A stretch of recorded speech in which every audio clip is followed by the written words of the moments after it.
जागेंगे तो ये कर्म करेंगे। जागना ही सिर्फ, जहां जैसी अवस्था में, कबीरदास का आप नाम सुनते हैं। कबीरदास कहते हैं, ना हम किया न करेंगे, ना हम किया न करेंगे, ना कुछ किया शरीर, जो कुछ किया सो राम ने, और भया कबीर कबीर। कबीर का जो मतलब होता है हिंदी में अर्थ, कबीर का मतलब होता है करने वाला, उसको कहते हैं कबीर। कबीर मतलब करने वाला। तो कबीर बोलते हैं मैंने कुछ नहीं किया, ना मेरे शरीर ने कुछ किया, जो कुछ किया जो राम ने, और भया कबीर कबीर। फिर भी लोग मुझे कबीर कहते हैं, पता नहीं क्यों। कहने का अर्थ यह है, ज्ञान मार्ग में सिर्फ जानना, रिमेम्बरिंग, क्योंकि कुछ कुछ कुछ ऐसा नहीं जो, जैसे ज्ञान का यदि एक उदाहरण दें, जैसे अंधेरा है कमरे में, तो अंधेरे को हटाने के लिए हमें क्या करना पड़ेगा? कोई तलवार, कोई ऐसी चीज, कोई धनुष बाण, किसी चीज से ऐसी, या कोई बोरा, कोई कप, कोई थैला, बैग, ऐसा कुछ है कि जिसमें अंधेरा भर के हम बाहर ले जाएं। एक ज्ञान मार्ग का रास्ता है कि अंधेरे को भगाने के लिए कुछ भी करना नहीं है, सिर्फ प्रकाश जला दो। प्रकाश जलेगा तो अंधेरा है ही नहीं। अंधेरा सिर्फ प्रकाश की एब्सेंस है, अनुपस्थिति है। ज्ञान वही कहता है, ज्ञान में सिर्फ आप जान गए और आप खेल को समझ गए। जान गए तो पूरा मामला समझ में आ गया, कुछ भी करना नहीं। लेकिन कर्मयोग जो भगवान कह रहे हैं, जो दो निष्ठा, उसमें जो सांख्य योग को तो अंधेरे की तरह मानते हैं ज्ञानी लोग, लेकिन कर्मयोगी कैसे मानते हैं? कर्मयोगी के लिए अंधेरा नहीं है। कर्मयोगी कहता है जंजीर है, अज्ञान। और जंजीर को हम सिर्फ सोच लें कि हम नहीं मुक्त हो गए, तो मुक्त नहीं हो सकते। जंजीर को फिर काटना पड़ेगा, जंजीर को खोलना पड़ेगा, जंजीर से मुक्त होना पड़ेगा। तो कर्म कांड में मुक्ति के लिए कुछ करना पड़ता है। ज्ञान मार्ग अंधेरे की तरह, सिर्फ अपने अंदर ज्ञान का प्रकाश जला लो। इसलिए बुद्ध ने जो शब्द दिया, महात्मा बुद्ध ने अपने भिक्षुओं को कहा निर्वाण, और दूसरा उन्होंने सेंटेंस उनका है अपदीपो भव। भगवान बुद्ध कहते हैं अपना दीपक बन जाओ। अपने अंदर का अंधकार मिटाना हो तो अपने आप को जलाना पड़ेगा, तुम्हें खुद का दीपक बनना पड़ेगा। कोई दूसरे के दीपक से तुम्हारे भीतर का अंधकार नहीं जा सकता। वो कैमरा तुम्हें खुद बनना पड़ेगा। बाहर का आदमी सिर्फ बाहर की तस्वीर से तुम्हें ठीक ठाक बता सकता है, भाई मेरे मुंह पे क्या लगा है, ये आपकी आंख देख सकती है, लेकिन मेरे शरीर के भीतर क्या है वो आपकी आंख वहां तक नहीं पहुंचेगी। हम अपनी आंखों से अपने शरीर को देख सकते हैं, लेकिन मेरी आंख को कैसे देखेगी? मेरी आंख में कुछ पड़ा हो तो मुझे सामने दूसरे की आंखें चाहिए या शीशा चाहिए। एक कोई विद्वान कह रहे थे 2 तरीके के कैमरे होते हैं। एक कैमरा आपकी फोटो लेता है, वो फोटो जब ली जाती है, बाहर का जो कैमरा है, तो हम कहते हैं हमारे कपड़े कैसे हैं, हम हंस रहे हैं, गुस्से में हैं, बैठे हैं, खड़े हैं, तो हम जिस अवस्था में हैं कैमरा वो फ़ोटो ले लेगा। इसलिए अक्सर फ़ोटो खींचते तो हम सावधान हो जाते हैं, क्योंकि फ़ोटो खींच रहा है, वैसी पिक्चर आएगी। क्रोध की अवस्था में तो नहीं है, तो लोग कहते हैं मुस्कुराओ, नहीं भी मुस्कुराने का मन है तो भी थोड़ा हंसना पड़ता है। तो वो बाहर का कैमरा आपके कपड़ों को भी दिखाएगा, आपके स्वभाव को भी दिखाएगा, आपके चेहरों को भी दिखाएगा, आपके बैकग्राउंड को, बहुत कुछ दिखाएगा। वो कैमरा बाहर का। एक कैमरा और भी होता है मेडिकल साइंस में, जिसको हम उसका कैमरे को बोलते हैं एक्सरा। वो भी फोटो लेता है। एक्सरे के फोटो में आपने क्या पहना है कोई फर्क नहीं पड़ता। आप गुस्से में हैं, मुस्कुरा रहे हैं या शांत हैं, उसको कोई फर्क नहीं पड़ता। बाहर से क्या है उस कैमरे से कोई लेना देना नहीं, अंदर क्या है एक्सरा, उसको उससे मतलब है। ज्ञान का कैमरा एक्सरा कैमरा है, वो भीतर की चीज को संभाल रहा है। बाहर का कैमरा एक कर्मयोगी का कैमरा, वहां बाहर संभालना पड़ रहा है। वहां बाहर मूर्ति है, बाहर पंचामृत है, बाहर पूजा का सामान है, बाहर वर्क इज वर्शिप है। ये 2 रास्तों को यदि समझ में आ गया, पूरी गीता समझ में आ जाएगी। भगवान ने 2 रास्ते ही अब चलेंगे आगे। कभी भगवान कर्म योग की बात करेंगे, कभी भगवान ज्ञान योग की बात करेंगे। और ये बिल्कुल सत्य है, आप लोग भी छांट सकते हैं इस बात को कि दोनों में 2 ही टाइप के लोग मिलेंगे आपको। एक जो भरोसा करेंगे कुछ करने से मिलेगा, दूसरे लोग भरोसा करेंगे कुछ नहीं करने से मिलेगा। किया तो बाधा पड़ेगी, किया तो आप और ज़्यादा भ्रमित हो जाएंगे। इसलिए जहां खड़े हो वहीं द्वार है। जहां खड़े हैं वहीं द्वार है। और कुछ लोग कहेंगे नहीं, द्वार को ढूंढना पड़ेगा। तो इस पूरी दुनिया में दो ही टाइप के लोग हैं, कर्मयोगी और ज्ञान योगी। अब प्रश्न ये खड़ा हो जाता है कि हम कैसे पहचानें। यदि हम कर्मयोगी और ज्ञान योग को और सरल करें, इजी करें, तो इनको वेदांत की भाषा में कहा जाता है अंतर्मुखी और बहिर्मुखी। अंतर्मुखी और बहिर्मुखी, इंग्लिश में कहें तो इंट्रोवर्ट और एक्सट्रोवर्ट। दो ही टाइप के लोग मिलेंगे आपको दुनिया में, एक इंट्रोवर्ट होंगे, एक एक्सट्रोवर्ट होंगे। इनके लिए दुनिया में चांद पे जाएंगे, तारे पे जाएंगे, सूरज पे जाएंगे, सब पूरा गैलेक्सी की खोज कर रहे हैं, अपने अंदर नहीं जा रहे हैं। और एक आदमी अपने अंदर ही जाके बैठे। एक आदमी के लिए शांति ही पर्याप्त है, वो नदी का किनारा हो, घर का बेडरूम हो, कोई फर्क नहीं पड़ता। एक आदमी शांति के लिए बाहर बाहर खोजेगा चीजों को, कहाँ पे जाएं जहां सुख और शांति मिले। तो एक आदमी बाहर की दुनिया में खोज रहा है सुख शांति, और एक आदमी अंदर की दुनिया। एक आदमी के पास बांसुरी है, वो नदी किनारा ढूंढता है, कहीं अपना खड़ा हो गया बांसुरी बजाता है, आनंद लेता है। लेकिन दूसरा आदमी बाहर में चीजें खोजता है। दोनों ही गलत नहीं है, दोनों की रास्ते बिल्कुल अलग अलग हैं। बहिर्मुखी और अंतर्मुखी के रास्ते अलग हैं। हमें यही पहचान, इस श्लोक में कहा जाए तो हर व्यक्ति की भगवान ने एक जीवन यात्रा बता दी कि अब ये आप छांटो, आप खोजो, हम एक्सट्रोवर्ट हैं या इंट्रोवर्ट हैं, हम अंतर्मुखी हैं और बहिर्मुखी हैं। आमतौर से 99%, 99% कोई भी व्यक्ति मिक्स होता है परसेंटेज के हिसाब से। वो 50%, 60% एक्सट्रोवर्ट होगा, 40% इंट्रोवर्ट होगा। कोई आदमी 70% इंट्रोवर्ट होगा, 30% एक्सट्रोवर्ट होगा। क्योंकि 100% कोई आदमी एक्सट्रोवर्ट हो गया या इंट्रोवर्ट हुआ, वो आदमी को जी नहीं सकेगा, उसमें तत्काल मृत्यु हो जाएगी उसकी, वो तुरंत मर जाएगा। जैसे पूर्ण हुआ जीना खत्म हो जाता है। इसलिए जो हम बोलते हैं ना कि इन्होंने समाधि ले ली, जीते जी समाधि, वो वही है। अब कुछ बचा नहीं बाहर, शुद्धतम रूप हुआ, तुरंत शरीर खत्म हो जाता है, फिर शरीर साथ नहीं दे पाता शुद्ध रूप। इसलिए हम जो जी रहे हैं, इसका मतलब हम मिक्स हैं, हम इंट्रोवर्ट भी हैं, हम एक्सट्रोवर्ट। हम नींद भी लेते हैं, नींद में जाना है तो इंट्रोवर्ट है ना, अंदर जाना पड़ेगा अपने।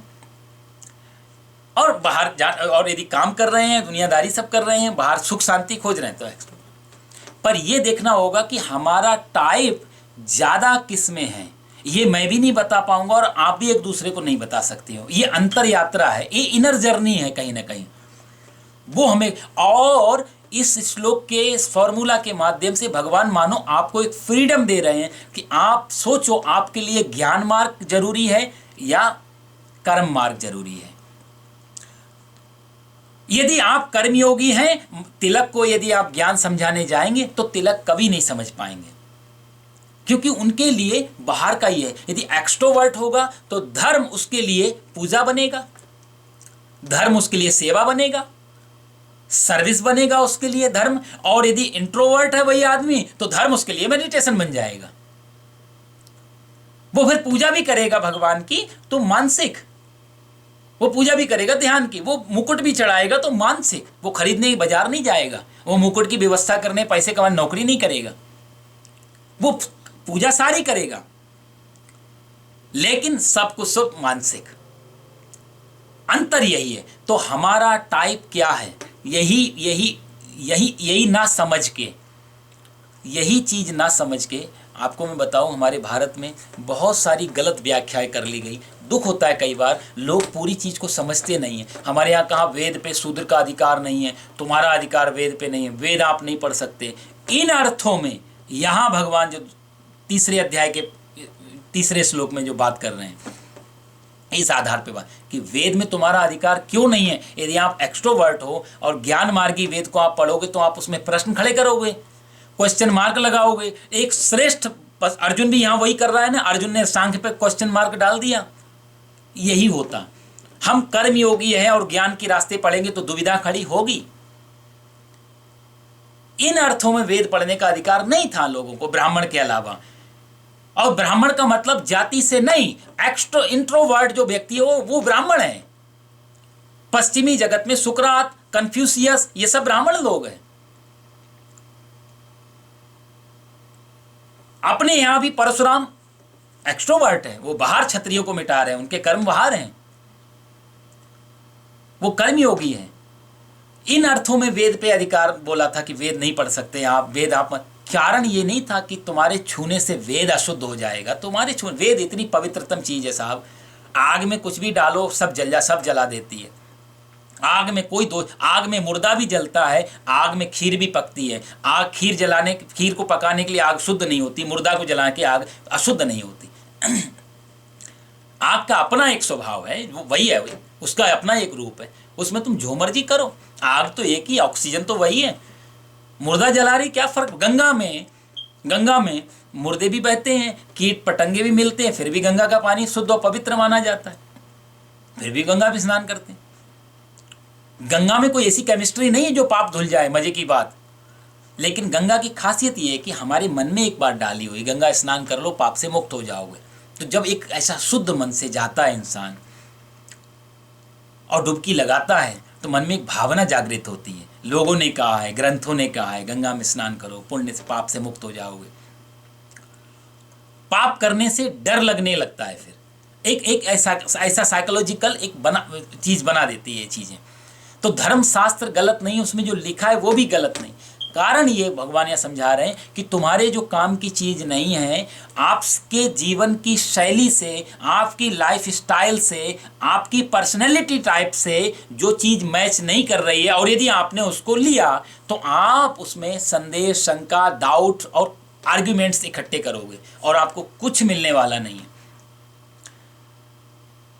इसलिए हर व्यक्ति के पास ये भगवान फ्रीडम दे रहे हैं कि हमें अपना व्यक्तित्व, अपनी पर्सनैलिटी को पहचान करना चाहिए कि हमारी पर्सनैलिटी किस में है। यदि हम एक्सट्रोवर्ट लोग हैं तो हमें सेवा देनी चाहिए, पूजा पाठ करना चाहिए, कर्म कांड करना चाहिए, उसी से सत्य मिलेगा, उसी से ट्रुथ पता लगेगा सत्य क्या है। और यदि हम इंट्रोवर्ट हैं तो बाहर हमारे लिए सब उलझन खड़ी होंगी। फिर किसी ज्ञानी को तुम बुद्ध को बोलो आप जल चढ़ा दो, वो मना नहीं करेंगे, वो शंकर जी का अभिषेक करेंगे, लेकिन बुद्ध को उससे कोई फर्क नहीं पड़ेगा, उससे बुद्ध को कुछ शांति नहीं अनुभव होगी, क्योंकि बुद्ध एक अलग उनकी धारा बह रही है, वो जुड़ चुकी है।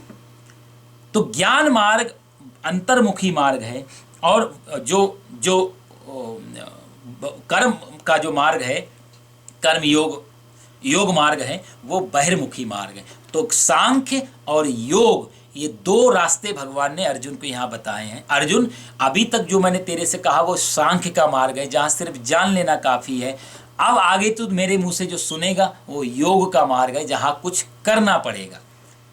अर्जुन शुद्ध रूप से एक्सट्रोवर्ट पर्सनैलिटी है, अर्जुन के अंदर बहिर्मुखता है, अर्जुन ने सब कुछ बाहर देखा है, वो सारी यात्रा है उसकी बाहर की। वो कभी किसी पेड़ के नीचे बैठा नहीं ध्यान करने के लिए, कहीं नहीं लिखा महाभारत में अर्जुन ध्यान करने के, उसका सब कुछ बाहर ही बाहर। युद्ध भी बाहर कर रहा है, विवाह भी कर रहा है, राज्य भी चाह रहा है, लड़ने भी आ रहा है, धनुष बाण सीख, वो सारे काम। जैनियों में आपको आश्चर्य होगा, जैनियों में, जैन धर्म में 24 तीर्थंकर हुए, जो उनके सुप्रीम लीडर हैं, तीर्थंकर बोलते हैं उन लीडरों को। 24 के 24 तीर्थंकर क्षत्रिय घर में पैदा हुए। और क्षत्रिय हमेशा एक्सट्रोवर्ट होता है, उसी को क्षत्रिय कहा जाता है, क्योंकि उसको युद्ध करना है, उसका सब कुछ ऊर्जा बाहर होगी। क्षत्रिय इंट्रोवर्ट होगा तो ब्राह्मण हो जाएगा, लेकिन एक ने भी क्षत्रिय का काम नहीं किया। 24 के 24 इंट्रोवर्ट थे, ब्राह्मण बन गए। टाइप पहचान लिया आपने, कोई कंफ्यूजन ही नहीं है। हम लोग टाइप नहीं पहचान पाते, हमको कोई मेडिटेशन में रखे तो वहां भी बैठने लगते हैं, कोई सेवा भी करे, लेकिन डाउट दोनों जगह रहते हैं, तो इसलिए ना ध्यान लग पाता है, ना पूजा ढंग से हो पाती है। भगवान यहाँ बहुत गहरा, बहुत डीप सॉल्यूशन दे रहे हैं। यहाँ पर सिर्फ ये टाइप पहचान लिया और उस पर हम आगे बढ़ना चालू हो गए तो हमें शांति भी मिलेगी, सुख भी मिलेगा, धर्म भी मिलेगा, और जिस गति की हम कामना करते हैं वो गति भी मिलेगी। ये भगवान की बड़ी करुणा है। बस गीता एक बार यदि आप सुन लेंगे, पूरे 18 अध्याय, इसमें बहुत सारी चीज़ें, आपके बहुत सारे डाउट, ज्ञानियों कहते हैं जब जानकारी हो जाती, अज्ञानी और ज्ञानी में एक ही अंतर मैं बताऊं, ज्ञानियों के पास में सब उत्तर मिल जाते ऐसा नहीं है। ज्ञानी को एक साथ सारे आंसर होते हैं, उसका नाम ज्ञानी नहीं है। गीता और कृष्ण के हिसाब से बहुत उल्टा बात भगवान कहते हैं, ज्ञानी वो है जिसके पास सारे उत्तर, वो नहीं जिसके पास कोई क्वेश्चन ही नहीं बचा, वो ज्ञानी है। जहां तक क्वेश्चन है आप अज्ञानी हैं, क्योंकि आपके अंदर कुछ डाउट है और आप दूसरे को जानना चाहते हैं दूसरे से। और ज्ञानी के पास सिर्फ क्वेश्चन नहीं होते, उसके सारे क्वेश्चन समाप्त हो जाते हैं, वो ज्ञानी हो जाता है। तो सांख्य में जब सांख्य की अवस्था को समझ लिए जाते हैं, महात्मा बुद्ध के पास सब उत्तर मिलेंगे जरूरी नहीं। महात्मा बुद्ध में मैं आपको पहले भी कहा 11 क्वेश्चन उनके ऐसे थे जिनके बारे में वो कभी बात नहीं करते थे जी। उन्होंने सबको मना कर दिया था, कोई पूछना ही नहीं, क्योंकि मैं बोलूंगा मुसीबत खड़ी होगी। मैं बोला नहीं और शब्दों से तुम नए क्वेश्चन खड़े, इसलिए 11 प्रश्नों पे बैन लगा हुआ है बुद्धिज्म में, आप पूछ नहीं सकते। ज्ञान मार्ग में बोलना कठिन हो जाता है, वहां बताना बहुत कठिन है। कर्म कांड में योग मार्ग में किया जाता है। योग में आप कैसे क्या करना है उसके गाइडलाइन बनी हुई है, उसके रास्ते बने हुए हैं, वहां पर क्वेश्चन हो सकते हैं। तो ज्ञानियों के प्रश्न खत्म हो जाते हैं, ज्ञानी के पास उत्तर नहीं होते हैं, प्रश्न खत्म। तो भगवान ने यहाँ पर अर्जुन को दोनों साधनाओं के बारे में बताया कि तू ज्ञान मार्गी है। अच्छा, भगवान ये अर्जुन से नहीं कह रहे हैं कि तू कौन है, भगवान ने 2 रास्ते बता दिए कि अब तू खुद खोज ले। प्रश्न यहाँ पे ये भी खड़ा होता है कि दोनों रास्ते पे एक साथ चल सकते हैं? बिल्कुल नहीं चल सकते साहब। इसमें 2 रास्ते पे चल के कभी भी आप किसी भी 2 रास्ते पे एक साथ नहीं चल सकते। एक रास्ता पूरब जा रहा है, एक पश्चिम जा रहा है, कैसे 2 रास्ते एक साथ चल लेंगे? तो 2 रास्ते थे, हम कहीं भी नहीं पहुंचेंगे सिवाय कंफ्यूजन के। और मजे की बात, दोनों रास्ते पहुंचेंगे एक ही जगह जाकर के, जैसे रेल की पटरी। जहां बुद्ध पहुंचे वहीं तिलक पहुंचेंगे, वहीं गांधी है। यात्रा दोनों की मंजिल एक ही है, लेकिन रास्ते अलग अलग हैं।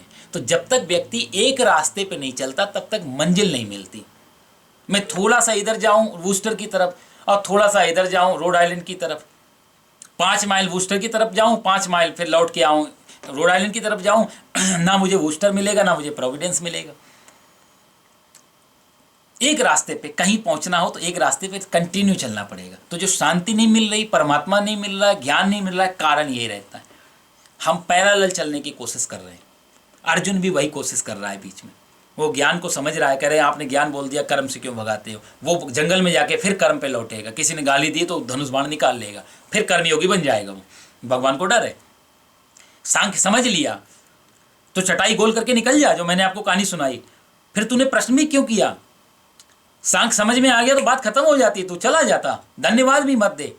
लेकिन सांख्य समझ में नहीं आया, इसलिए तूने आरोप लगाया। तो सुन, ये 2 निष्ठाएं हैं, दो लाइनें हैं, 2 मार्ग हैं। कर्म योगेन योगिनाम, कर्म योगी को मतलब है कुछ करके तुझे मिलेगा, और ज्ञान मार्गी का मतलब है कि जहाँ पर तू जान लेगा और कर्म से बाहर हो जाएगा। ऐसे भगवान ने इसमें 2 निष्ठाएं बताई। 8:50 हो गए, बहुत ज़्यादा समय नहीं लेंगे, हर बार लेट हो जाते हैं। ये श्लोक तो अद्भुत है, इसी श्लोक पे रुकेंगे और इसी में थोड़ी 2-3 लाइनें और चर्चा में रह जाएंगे। फिर अगली बार हम फिर 4था श्लोक लेंगे। ज्ञान और कर्म में कई बार लोग प्रश्न करते हैं कि दोनों में श्रेष्ठ कौन है, दोनों में उत्तम कौन सा है, ये भी प्रश्न कई बार उठा है। तो इसके मामले में महापुरुष कहते हैं कि इसमें कोई कम और ज़्यादा नहीं। जैसे तराजू होता है ना, तराजू का कौन सा पल्ला अच्छा है कौन सा बुरा है, ये कोई फर्क नहीं पड़ता। वजन किधर ज़्यादा है वही पल्ला नीचे चला जाएगा। ज्ञान का बोझ ज़्यादा है, ज्ञान का परसेंटेज ज़्यादा है तो आप ज्ञानी है, वो मार्ग आपके लिए है। और कर्म का बोझ ज़्यादा है तो कर्म का पल्ला है। दोनों पल्लों में जैसे कोई फर्क नहीं होता, दोनों में कोई कंपेयर नहीं कर सकते कि ज्ञानी श्रेष्ठ या कर्मयोगी श्रेष्ठ। दोनों ही पैरेलल हैं, दोनों ही बराबर हैं, दोनों की मंजिल। भगवान यदि ये श्रेष्ठ होता तो भगवान अर्जुन से कहते नहीं तू ध्यान में लग जा। ज्ञानी श्रेष्ठ होता तो भगवान क्यों युद्ध में लगाते? भगवान कह रहे हैं अर्जुन, तेरे को जो ज्ञान से कर्म से मिलेगा, उद्धव महाभारत में नहीं है, उद्धव को वही ज्ञान से मिलेगा। तुम और उद्धव एक ही जगह जाके खड़े होगे, तुम्हारा फाइनल डेस्टिनेशन एक ही रहेगा मंजिल।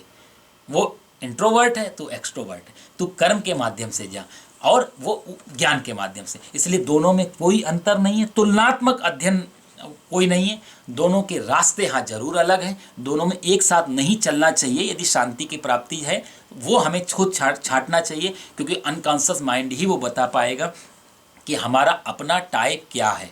हमें ज्ञान सुनने में अच्छा लग रहा है या पूजा करने में आनंद आ रहा है। और जब तक ये दुविधा बनी रहेगी तब तक कोई भी चीज़ हमें शांति नहीं दे पाएगी।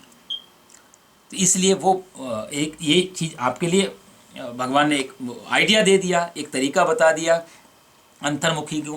कहते हैं अंतर्मुखी जो व्यक्ति है, कर्म योगेन योगी नाम, जो कर्म योगी है उसको बाहर जाकर के संसार को पूर्ण की, जैसे हम लोग श्लोक बोलते हैं ना, पूर्णमदः पूर्णमिदं, भगवान पूर्ण है। कण कण में जो परमात्मा है वो कर्मयोगी की भाषा है, वो हर जगह बाहर देख रहा है, मूर्ति में भी है, आप में भी है, हम में भी है, सब में कण कण में परमात्मा है। कर्मयोगी बोलेगा, कर्मयोगी के लिए परमात्मा पूर्ण बनेगा, ज्ञान योगी के लिए परमात्मा शून्य बनेगा। ये बहुत समझ लेने वाला फर्क है।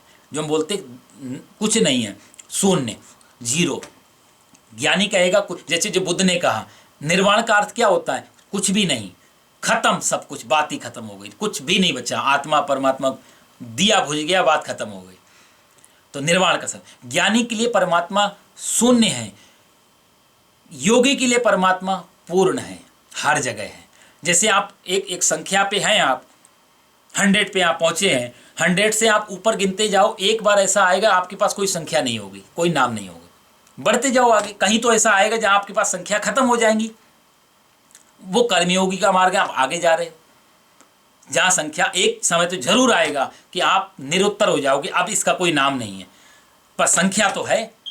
फिर आप असंख्य बोलोगे, जैसे तारे हैं, हम नहीं कैलकुलेट कर पाए, असंख्य बोल दिया, जहां कुछ नहीं बचा वहां पूर्ण। ज्ञान मार्ग 100 से जब नीचे उतरेगा, 90, 80, 70, 50, 40, 30, 20, 10 करके फिर वो लास्ट में जाएगा तो वहां भी जीरो बचेगा। ज्ञान मार्गी जीरो पे आके रुक जाता है, कर्मयोगी ऊपर जाके अनंत में पहुंच जाता है। कर्मयोगी कहेगा परमात्मा अनंत है, ज्ञान योगी कहेगा परमात्मा शून्य है। पर दोनों ही एक जगह, ऐसी जगह पहुंचेंगे जहां आप कोई आंसर नहीं होगा बोलने के लिए, या शून्य बचेगा या पूर्ण बचेगा, पर दोनों एक साथ बचेंगे, एक नहीं बचेगा, एक बच भी नहीं सकता। आप कहो सिर्फ अंदर ही बचे बाहर नहीं बचे, ऐसा नहीं है। बाहर होगा तो अंदर भी होगा, अंदर होगा तो बाहर भी होगा। हम यदि घर के अंदर हैं तो घर के बाहर भी कोई एक चीज है। हम ऐसा नहीं करते हैं अंदर बाहर एक साथ है, या तो हम अंदर ही होंगे या बाहर ही होंगे। ज्ञानी के लिए वही, ज्ञानी के लिए एक चीज बचती है, कर्मयोगी के लिए दूसरी चीज बचती है, लेकिन दोनों एक ही होते अंततः। आप अंदर हैं या बाहर हैं तो पृथ्वी पे ही है, तो ये किसी एक दायरे के अंदर ही। आप घर के अंदर होंगे फिर मैं बोलूंगा आप, इसका मतलब घर के अंदर है, फिर बाहर किससे हैं, घर से बाहर। फिर हम बोलेंगे उस शहर का नाम लेंगे, उस शहर के अंदर है, बोला आप शहर के भीतर है, फिर स्टेट के भीतर है, फिर कंट्री के अंदर है, फिर एक पृथ्वी के अंदर है, तो आप कहीं ना कहीं तो बचेंगे। कर्मयोगी के लिए एक एक एक एक पूर्ण रूप से परमात्मा बचता है, ज्ञान योगी के लिए शून्य रूप से परमात्मा बचता है। दोनों के लिए भाषा का अंतर है, पहुंचने के बाद में कोई डाउट, कोई कन्फ्यूज़न नहीं रह जाता। भगवान ने अर्जुन के लिए बहुत अच्छी स्वतंत्रता दे दी, और भगवान ने अर्जुन का टाइप पहचान लिया है, लेकिन अर्जुन से कहा नहीं है।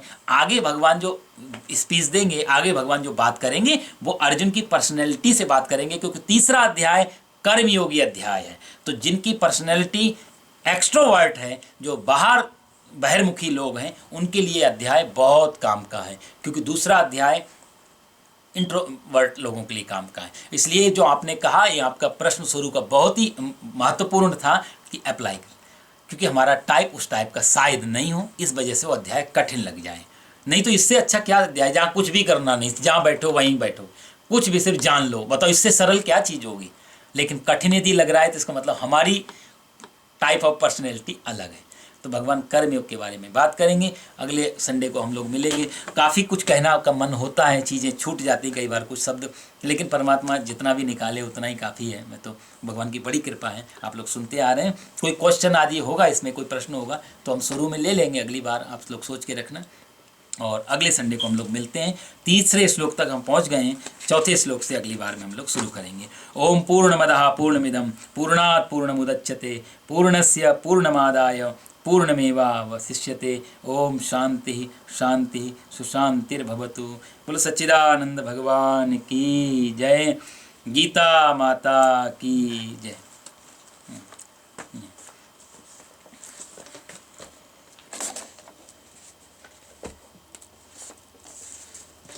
अच्छा, राम राम जी, धन्यवाद जी, नमस्कार जी, राम राम जी, नमस्कार जी, नमस्कार जी, नमस्कार जी, जय।